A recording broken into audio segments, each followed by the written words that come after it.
Don't you just love some good fan theories? Well, I certainly do, especially ones related to this Batman Arkham world. I just find it so fascinating how the Arkham games don't simply give us all the answers. Instead of telling us exactly how a character's story ends or spelling out every little detail, sometimes the devs might have just left us a blank space. Maybe a couple of hints were left scattered around for us to speculate on, maybe there's some subtle dialogue lines that could indicate a much bigger story hiding in plain sight, or I guess some of these theories could also be nothing more than absolute nonsense, but hey, that's for you to decide, not me, so let's get started with Theory number 1. Anarky was the smoker in the diner at the beginning of Arkham Knight. Now, I'm sure we all know who Lonnie Machin, aka Anarky, is by this point, right? The kid from Arkham Origins who was sick and tired of the rampant corruption in Gotham, so he took matters into his own hands by spreading his message, assembling an army of anarchists, and planting bombs across the entire city. Yeah, well, after his appearance in Arkham Origins, he does have a brief cameo in Arkham Shadow now where you can listen to him on a talk show.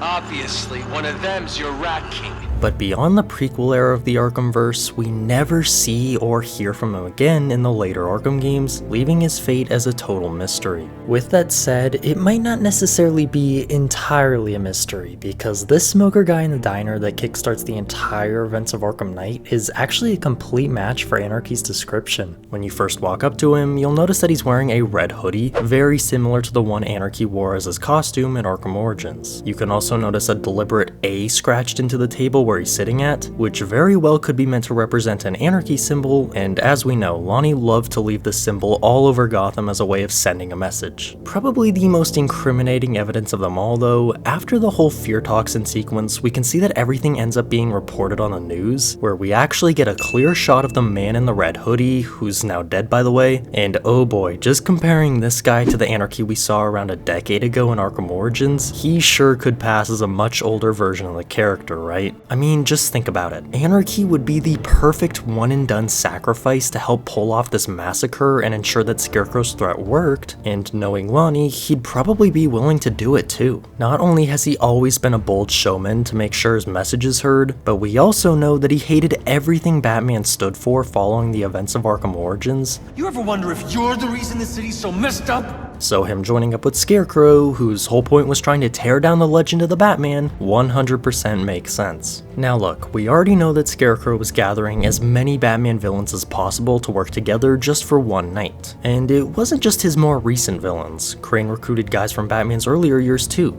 Firefly, Deathstroke, I mean, I wouldn't doubt if he somehow got Anarky on board behind the scenes as well. So, Scarecrow, knowing that Lonnie wouldn't necessarily be a major threat to Batman in the grand scheme of things, decided to put Anarky's talents to good use. A demonstration to influence the people of Gotham and spread fear, something that Lonnie is definitely extremely good at. And Anarky, the smoker we see in this diner, was willing to sacrifice his own life in order to make this demonstration happen. Alright, well I do think this is a very interesting concept. The one issue with this theory is that, you know who else matches the smoker's exact description? Jason Todd. I mean, he's got the red hood on, the A carved into the table that could be meant to stand for Arkham Knight instead, and we already know that Jason is Scarecrow's right-hand man, so him being involved in the fear toxin demonstration definitely makes sense. Plus, in the game files, this character is specifically labeled as Demon Jason Todd, so yeah, seems all but confirmed. However, that still doesn't explain the dead guy we saw on the news station though, so I don't know. Personally, I think Anarky would make much more sense to be the smoker we see here, and is definitely the more interesting choice between the two, but from a lore perspective, it was probably just Jason Todd. Theory number 2. Arkhamverse Batman is a metahuman. Okay, so I know this goes against everything about Batman and his character being just a man, but hear me out. In Arkham Asylum, something that I'm sure a good portion of you have never really noticed before is that Bruce starts off the game completely clean-shaven, and over the course of the game continues to grow more and more facial hair, eventually ending with a full-on stubble of a beard once you beat the story. Now, the problem with this is that, if you remember, the events of the game take place in just one single night, probably around 8 hours if I had to guess, and and he's still able to grow fairly thick facial hair that quickly. This in itself isn't impossible by all means, especially if you think about the amount of stress Batman is under throughout the story, but it still seems like Bruce likely has extreme levels of testosterone. Not only that, but if you also factor in some of Arkham Batman's other abilities on top of this physical change, they might not just be extreme levels, they could literally be borderline inhuman. I mean, throughout the Arkham games, what Batman manages to do in just a few nights is absolutely absurd. Not just the fact that he can take on supervillains like TN1 Bane, Solomon Grundy, or even Titan-enhanced monsters in a one-on-one, but also the sheer amount of just endless swarms of enemies that he consistently fights throughout the entire series. Literally, in Arkham Knight, he takes on an entire army by himself and wins. I know we're constantly making jokes about this, but seriously, a normal human, even in peak physical condition, would no doubt experience severe fatigue, muscle failure, or at the very least need to catch a breather between these fights. But Arkham Batman?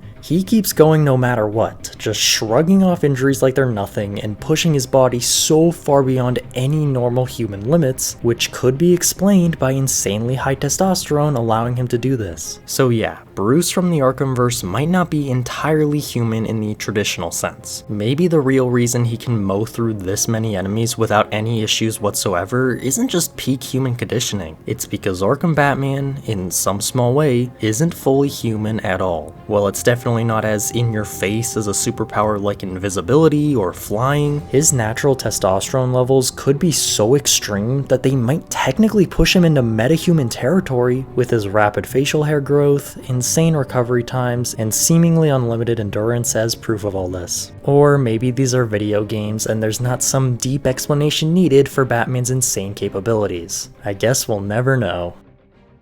Okay, on to theory number 3. Hush was the one who performed surgery on Scarecrow's face. So as we know, in Arkham Asylum, Scarecrow got absolutely mauled by Killer Croc, right? So much so that his face was so messed up that he literally had to have surgery done to reconstruct everything, which is basically confirmed by some of the militia. How long do we keep her in there? Until we get the order to gas her. Do your worst. The boredom is killing me. Oh, don't worry. You'll get what's coming to you when we're good and ready. Why do we have to wait? We could give her a dose now. Be my guest. I'll tell Scarecrow it was your idea. I was just joking. Didn't sound like a joke. What, you think I want him to know I was going against orders? Have you seen him? Yeah, up close. He's done something to his face, hasn't he? Looks like he's taken a knife and cut chunks out of it. Rumor is he got his face torn off by some freak called Killer Croc. Really? Looks deliberate to me. Yeah, well, I guess he figured he should look the part. You know, like a scarecrow. That's messed up, man.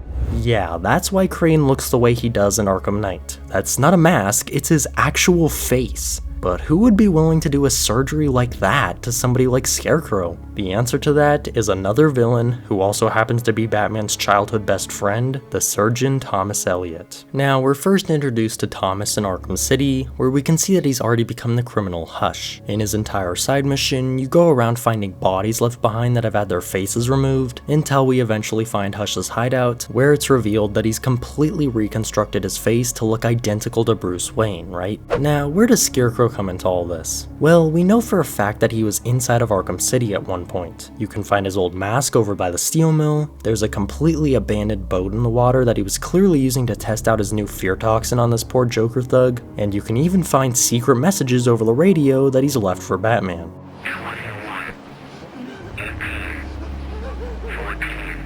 Now, not only do we know that Scarecrow was inside of Arkham City, but if you take a look around Hush's hideout specifically, there are several hints found by Batman Arkham videos that Scarecrow was here in this very building. There's multiple fear gas canisters lying around in the corner, there's a bunch of feathers on the floor that could be meant to resemble a crow, you know, just like the one you can find sitting next to Scarecrow's mask, and you can even see a bunch of cockroaches roaming around on the ground here as well, which have always been a big indicator of Scarecrow throughout the entire Arkham series. Now, on top of all that, if you listen closely, you can also hear what seems to be whispering, kind of dreamy-like voices in this very hideout, very similar to the ones you hear in his Arkham Asylum boss fights, which would once again hint at Scarecrow. Basically, everything points to the fact that Scarecrow was here at some point or another, and remember, this is more than just Hush's hideout. It's also his surgical room with all of his equipment, patient chair, you know, all that sort of stuff. So if we know that Scarecrow had surgery on his face sometime between Arkham Asylum and Arkham Knight, and he came here at some point within that time frame as well, I think we can infer that Hush was in fact the one who performed the surgery on Crane to turn his face into what we see in Arkham Knight.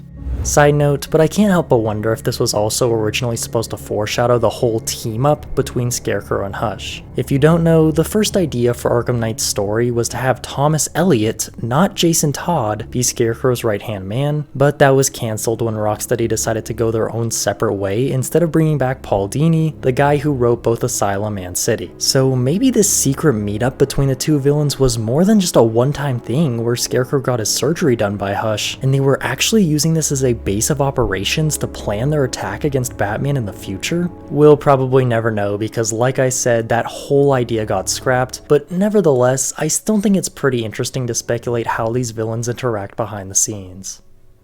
Theory number 4. Catwoman is the illegitimate daughter of crime boss Carmine Falcone. Okay, so Selina Kyle actually being the secret child of Carmine Falcone is a storyline that has become fairly popular, where this specific origin story for her has been established in multiple different comics, the Batman 2022, you get the idea, but it was never actually something that's been confirmed to be the case in the Arkhamverse, rendering it as just a theory for now. So with that said, in Arkham Origins we never actually hear from Catwoman or Carmine in this game, but when you're inside of the GCPD building, you can find a chalkboard that details out the Falcone crime family. Well, under Carmine's list of daughters here, guess whose name is written at the very bottom of the list, followed by a bunch of question marks? Selina. Like I said, nothing's necessarily confirmed based on this, but Catwoman being Carmine's biological daughter is clearly being hinted at here nonetheless. Now, let's fast forward 6 months later to the events of Arkham Shadow. When you're inside of Blackgate Prison nearing the end of the game, Carmine Falcone will tell you that he has a secret vault somewhere in max security with the password Luisa. Well, you can actually go back and find this vault in max security, and after you enter the password, you'll find a Riddler data pack inside that you can listen to, which reveals some very interesting things regarding Catwoman. Riddle me this. What's all washed up and hung out to dry? Why, it's you, Carmine. Thank you for this ledger, which will make a perfect addition to my collection. Sure, there's some valuable dirt in here on corrupt judges, but this is Gotham. Even the good ones are as crooked as a question mark. No, there's something else in this ledger, isn't there? Something about you, Carmine?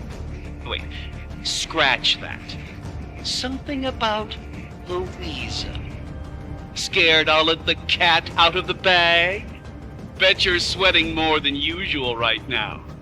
They say the best secrets hide in plain sight. How brazen of you! Good luck in Blackgate, Carmine. Don't think of it as a prison. Think of it as a forced retirement community. Oh, and if it's Batman who found this, sorry. You'll always be one step behind me.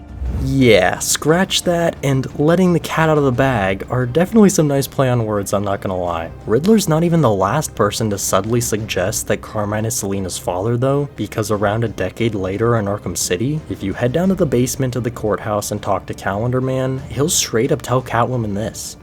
Well, well, Julian Day. What are you doing here? Catwoman? How very nice to see you here. Don't get too excited. There's no way I'm letting you free. Not after that Falcone mess. How funny that you should mention that illustrious family.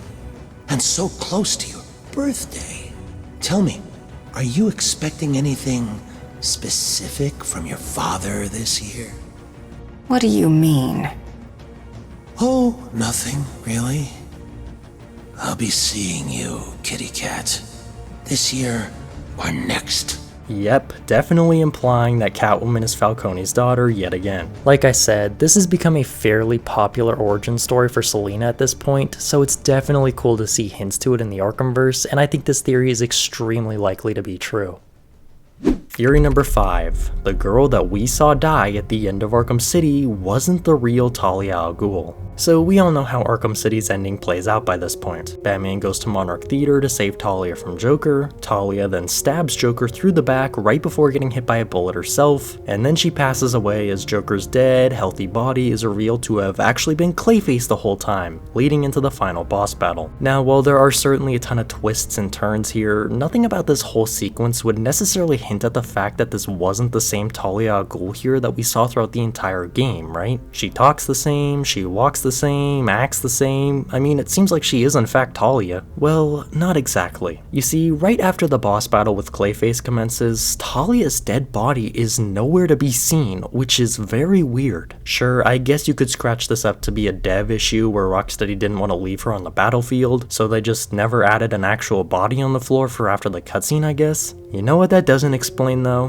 Batman carries out Joker instead of Talia at the end of the game. That's also really weird. Why on earth would Bruce just leave his girlfriend behind? Because maybe the body truly just wasn't there. And why wouldn't a body be there? Well, let me direct you to this next piece of evidence, probably the biggest, Talia's lack of blood. As I'm sure you're aware at this point, there are a ton of small foreshadows hinting at Clayface's reveal, but the one that I like to call the sword hint is probably my personal favorite. You see, when Protocol 10 is happening and you're at the top of Wonder Tower, Hugo Strange gets stabbed in the back by a League of Assassins sword via Ra's al Ghul, giving him a really serious wound through the chest and causing him to bleed out. Not 5 minutes later though, the same exact thing happens to Joker. Identical sword, exact same backstab, except this time around there's no blood, hinting that this is in fact Clayface, not the real Joker. So when Talia gets shot in the back immediately after this, you'd assume there'd be at least some sort of blood or a bullet wound, but there's not, which doesn't make any sense unless this isn't the real Talia. So, you know what all of this could mean? Not only was Clayface pretending to be Joker here, but he was also impersonating the Talia al Ghul that we saw get killed in the scene as well. Clayface actually being Talia here perfectly explains why there's no body on the floor or for Batman to carry out, because it was actually Clay that had gotten absorbed into Clayface when he did his whole transformation, and also why there's no bullet wound since, yeah, it's Clayface, he doesn't bleed. But wait, there's more that backs this theory up though, because in fact, thanks to cut content that was found in the game files, it actually fully supports this idea. Originally, Rocksteady was going to have this fake Talia reveal herself to actually be Clayface to the player, and you'd likely have to fight this unused Talia al Ghul themed version of Clayface instead of the version we ultimately got. Now, obviously, this was cut from the game because Talia's body transforming into Clayface right in front of us wasn't how things ended up playing out exactly, but it still does give us some insight into what the devs originally had planned, so it's definitely possible that this idea of Clayface impersonating Talia al Ghul did still make it into the final release in some shape or form. So if this theory is correct, then what happened to the real Talia that we had seen just before Protocol 10 happened? Well, my guess is that this Clayface Joker probably led her on just long enough to find out where the Lazarus Pit was so Joker could become immortal, and once they arrived, he revealed himself to actually be Clayface and killed her off screen, taking on the role of both Healthy Joker and Talia al Ghul right before the final confrontation with Batman. Alright, well I do think this would have been a very cool twist at the time. Looking back now, this theory just doesn't really add anything. I mean, if we take a look at Arkham Knight, Talia is basically confirmed to be dead regardless, between Batman mourning over her in the evidence locker, there being a spot for her body in the morgue. Yeah, whether this was the real Talia al Ghul that we saw die or not, doesn't really change anything because she probably died off screen to Clayface even if the theory is right. So yeah, an interesting concept surrounding Talia that definitely could have been hints to a plot twist that just never ended up happening, but we'll probably never truly know what the case is here, so have fun speculating, I guess. Moving on to theory number 6, made by Mr. Jag. One of the thugs you beat up and capture in Arkham Knight is secretly the supervillain Victor Zsasz in disguise. Alright, this is by far one of the most interesting Arkham theories I've ever covered on the channel, but it is kind of different in a way too. You'll see what I mean. So we all know Zsasz, the insane serial killer at this point, right? He makes a couple of brief appearances in Arkham Asylum, has his own dedicated side mission in Arkham City, and was actually supposed to have his very own DLC in Arkham Knight as well, but it was unfortunately scrapped from the game entirely, which makes this small cameo on the clock tower footage his only actual appearance. Or is it? You see, in one of the side missions at Arkham Knight, Lamb to the Slaughter to be precise, Batman has to go to the Lady of Gotham in order to save Jack Ryder, who's currently being held captive by Deacon Blackfire and his cult of religious followers. Okay, so maybe Zsasz is one of Blackfire's followers that you fight and we've just never noticed him before? No.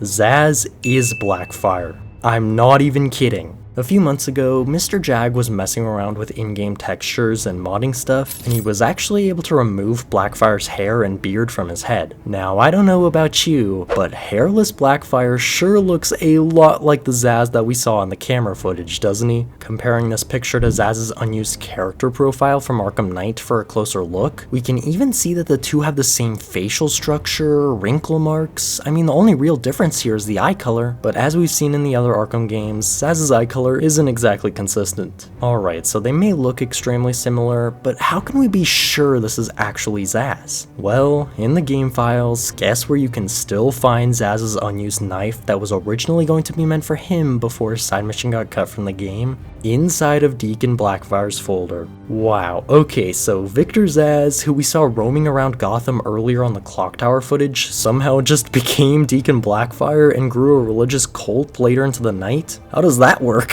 Well, no. From a story perspective, I would say there's still two different characters for sure. What I mean is that when Zsasz's side mission was ultimately cut from the game by Rocksteady because they didn't have enough time or didn't want to focus on finishing a whole nother murder mystery with a full-on boss fight at the end, it's extremely likely that the developers didn't want all their hard work that had already gone into Zsasz's mission to go completely to waste. So knowing that they weren't going to use it for Zsasz himself, it's possible that Zsasz's character model was simply repurposed for Deacon Blackfire instead, where they just took Zsasz, threw some hair and tattoos on him, and called it a day. Like I said, this is definitely a more unique theory, but I still find it incredibly interesting if it's actually true. Once again, shout out to Mr. Jag for all of this. The fact that for all these years we've been trying to piece together what might have happened to Zsasz and wondering where he is during the events of Arkham Knight, and this whole time he might technically have been right in front of our faces, just with a hair and beard disguise of sorts, I guess? Pretty funny, I can't lie.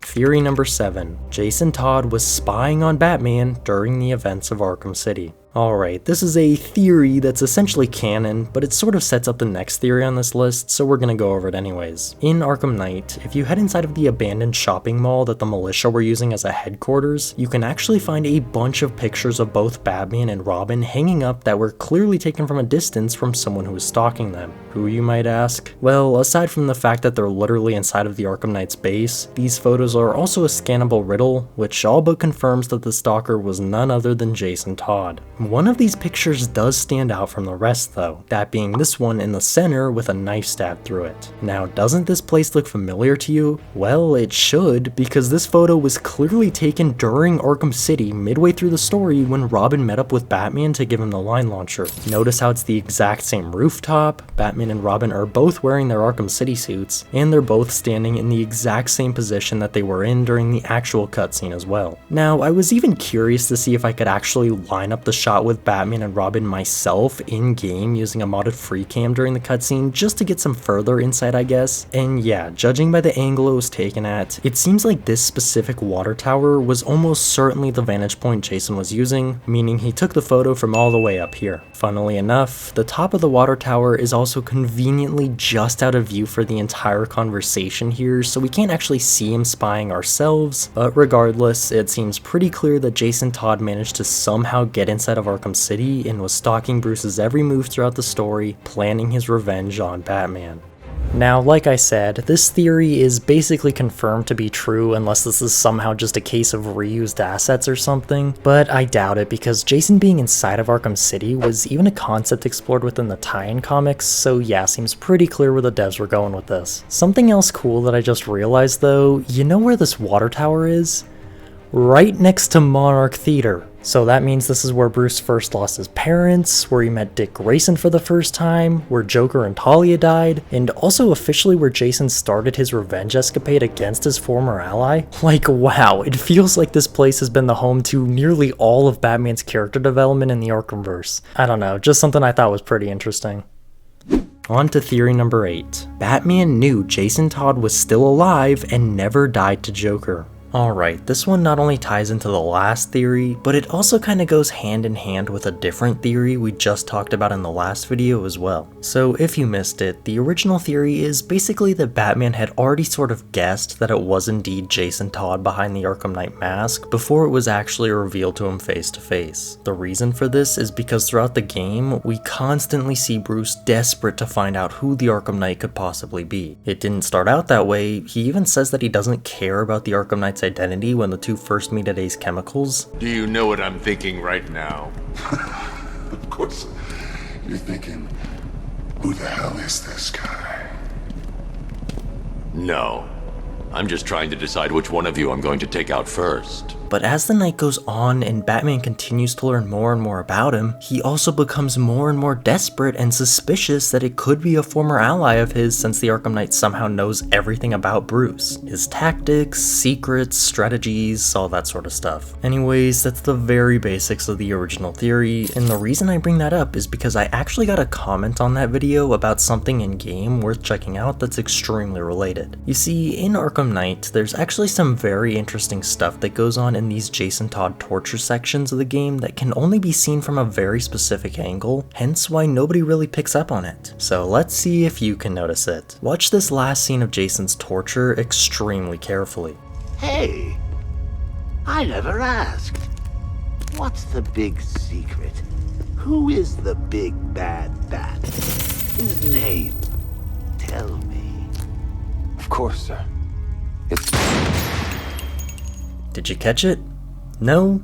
Let me slow it down for you. From this angle, when Joker shoots Jason to kill him here, instead of piercing Jason's armor, you can clearly see that the bullet completely misses to the right of him. It never even makes contact with Jason. Now remember, while this scene is probably pretty accurate to the original videotape that Batman received from Joker, this still takes place all in Bruce's own head. It's his own twisted memory of what happened. So if Bruce is envisioning the bullet missing his former Robin completely, it could mean that in the very back of his mind, he truly believed that Jason had survived Joker's torture and was still alive out there somewhere. Also, if you didn't know, within Arkhamverse lore, Jason didn't need to be revived by the Lazarus Pit. In this continuity, he never actually died to the gunshot in the first place, so yeah, it fits. But wait, let's take a look at one of the earlier torture sequences as well. Now, in this first one, we can see that Joker shows Jason a picture of Batman and his new Robin, Tim Drake, in order to convince him that he's already been replaced, right? Well, the weird part, if you actually take a look at the picture Joker's holding here, it's the same exact one that was captured by Jason from on top of that water tower during the events of Arkham City. Now, obviously, if you take this photo being here at face value, it simply doesn't make any sense at all in the timeline, unless you remember that, again, Bruce is creating these sequences all within his own head. This specific photo being here wasn't the actual picture that Joker used to show Jason, but rather, it's Bruce filling in the gaps with his own mind. So if Batman envisioned someone stalking from a vantage point and taking photos of him and Robin on that rooftop, he must have known that he was being spied on during this cutscene, and not only did he know that someone was stalking him here, but in his own mind, he also directly connected the stalker to his former ally, Jason Todd. Wow. So not only is it likely that Batman had suspected Jason to be the man under the mask hours prior to when it actually was revealed to him, but even before all that, it seems like Bruce had always had sneaking suspicions in the very back of his mind that Jason Todd could still be alive. Instead of accepting this truth though, it appears that Bruce was continually second guessing himself, essentially burying those thoughts in the very back of his mind. Okay, so I would say that the one problem with this theory is that, yeah, this picture being here in Jason's torture sequence could just be a reused asset. I know, that's no fun, but it definitely could be the case. I don't know though, I still like to think that Bruce was smart enough to pick up on the fact that someone was taking pictures of him from that water tower while he was standing on that rooftop with Robin, and not only that, he might have also known deep down who the stalker was as well. I mean, is there anything more Batman than that? Alright, moving on to theory number 9. the Mad Hatter we see in Arkham Origins isn't the original. Now, as I'm sure you're aware, Jervis Tech, aka the Mad Hatter, has his very own side mission in Arkham Origins. After you listen to the song from his henchmen, you get an invite to his hat shop, and once you arrive, you'll obviously find Mad Hatter talking with a bunch of his mind-controlled goons, right? Well, if you turn on detective mode here, you'll notice that unlike everybody else in the entire game, Mad Hatter has no bones. Yeah, that's really weird, and you know what it could mean? This might actually be Clayface in disguise. I mean, a character not having bones has always been a telltale sign of Clayface throughout the entire Arkham series, whether it be in Arkham Asylum, where you can see him shapeshift into some of the more prominent people at the asylum, or in Arkham City, where you can see that the fake Joker you fight is clearly made of clay as well. So with that said, does this officially mean that the Mad Hatter we see in Arkham Origins was secretly Clayface pulling off an acting job? Well, I'm gonna be completely honest here, no, there's no way this theory is actually true. Aside from the fact that this wouldn't make any sense from a story and character perspective whatsoever, I don't think Basil Karlo had even turned into Clayface yet at this point in the Arkhamverse anyways. The reason I say that is because in Arkham Origins, there's evidence that Karlo was performing some sort of show, and yeah, if he's still doing jobs like this, it definitely doesn't seem like he's Clayface just yet in the prequel era. Instead, this issue with detective mode here is 1000% just a minor mistake by the dev team and a total coincidence. So no, Mad Hatter isn't missing his bones in Arkham Origins because he's secretly Clayface, but I do think it's pretty funny to talk about, which is why I ended up including it. Anyways, I won't drag out this theory any longer, let's move on to the last one.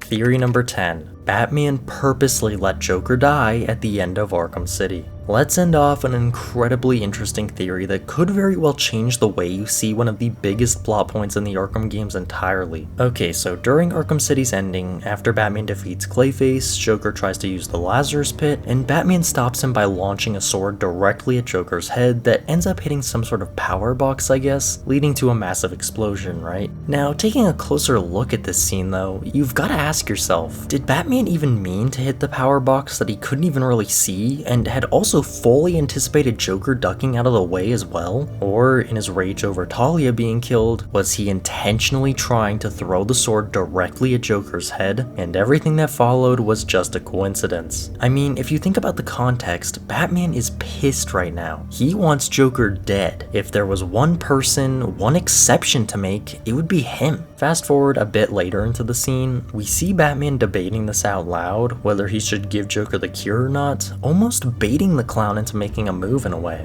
Once the move was made, Batman dropped the vial, and that was that. Now, I want you to think about this cutscene like this. Joker knows Batman better than anyone, right? These two characters have such an extremely strong connection. So if Joker felt desperate enough to make a move like that in this situation, literally stabbing the arm Batman was holding the cure in, he must have truly believed that Bruce wasn't going to give up the cure and that he would have to fight for it. Ultimately, after the cure is destroyed, Batman does tell Joker that he would have saved him, and Joker laughs about it because he clearly didn't think Batman was going to. You want to know what I think this could be though? All of this could have been a subconscious cover-up job by Batman to avoid curing Joker and letting him die, but then could lie and say, oh, I would have saved you in the end. Not just to convince Joker here, but also to convince himself. Deep down though, he knows he never wanted to hand over that cure. Now, while this theory of Batman purposely letting Joker die has never been outright confirmed in later Arkhamverse entries, it is implied through dialogue, multiple times in fact. You see, Arkham Knight actually has these things called Scarecrow Nightmare Challenges where you race around a fear-gassed Gotham with syringes, giant Scarecrow shooting red lasers at you get the idea. If you haven't seen these challenge maps before, that's because they're unfortunately exclusive to the PS4 version of the game, but anyways, in one of the dialogues, Crane will say this to Batman, obviously talking about Joker's death. You fooled everyone but me, Batman. You let him die on purpose, didn't you? Deep down, beyond your moral code, you knew what had to be done to save Gotham. For every rule, there is an exception. He was the exception, wasn't he? We both know it wasn't an accident. Batman doesn't make mistakes that cost lives, not even on his worst day. Now, if Crane of all people is saying this, the guy who we've seen working as a professor, the director of rehabilitation at Blackgate, no doubt a master of psychology who studied how the human mind works inside and out, there must be some truth to it, right? With that said, he doesn't really know what happened in the Monarch Theater, and he certainly can't tell us exactly what Batman was thinking during this cutscene. You know who can though? Batman himself. In Arkham Knight's main story, during the whole Harley Quinn Panessa Studios part of the game, when you take the elevator, Joker tells Batman this. Oh, come on. You think you're different because you never killed anyone? Newsflash! You killed me! I was there, remember? You destroyed my cure right in front of me. Watch me choke on my last laugh. And then, after killing me, you said you would have shared. You couldn't admit I'd won, could you? Not even as a parting gift? Now, reminder, while we physically see Joker here, these are hallucinations that Batman's creating all within his own mind. And if they're confirming that he killed Joker, it just reinforces how Bruce truly feels. Now fast forward 5 years later to Suicide Squad Kill the Justice League. I know, a lot of people like to just ignore this game as part of the Arkhamverse, but Bruce does say one thing in this game that's extremely interesting, so I'm including it. During the whole Batman boss fight, if you die while playing as Harley Quinn, a game over sequence will play out like this. I killed Joker. Now you join him, Quinzel. While he's under Brainiac's mind control, Batman's thoughts are completely unfiltered at this point. No emotions, no restraint, no nothing. So when he says, I killed Joker, it's basically a raw admission of what he truly believes deep down, that he let Joker die. So basically, while I do think that this theory kind of makes Arkham City's ending less poetic in a way if it's actually true, it's still theoretically possible that Batman had come to terms with the fact that things had gone on for far too long after Joker murdered yet another ally of his, the only woman he'd ever loved, and so he knew what he had to do. He finally had to cross that blood red line, make that one exception, but he did it in such a concealing way that he could ultimately convince himself that it wasn't his fault. In the very back of his mind though, it seems like he knew exactly what he'd truly done. Thanks for watching.